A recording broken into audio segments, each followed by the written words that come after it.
Yani shu gap Muattar kosmetologni Muattar Muhiddinovaga aylantirgan. Dubayga malaka oshirishga borganimda kosmetologiya bo'yicha o'sha Dubaydagi professor 2 yil oldin borganimda ham ko'rgan.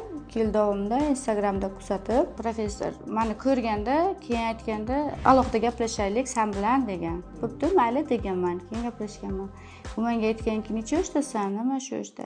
Nimalar qilding?" desa, "Uy qildim, uyimga mana bunaqa parda qildim, qimmat mebel qildim, mana bunaqa lustralar qildim, mehmonxonada mana bunaqa eshikdan kirgan joyda mana bunaqa narsalar qildim prixoshkamga" deganda, "Sen shu uyingda necha soat yashaysan?" degan. "Voy, men ertalab ishga chiqib ketaman, kechqurun boraman uyga, uxlashga boraman" desam, "Voy" degan. "Uxlashga borasan?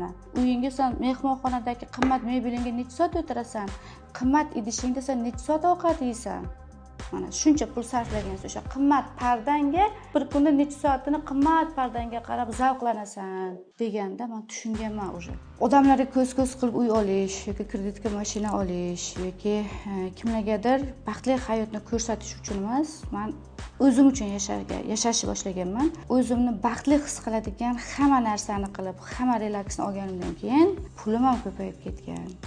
Omad yo'llarim ham ochilib ketgan. Oldin Muattar kosmetolog edim va Muattar Muhiddinovaga aylanganman.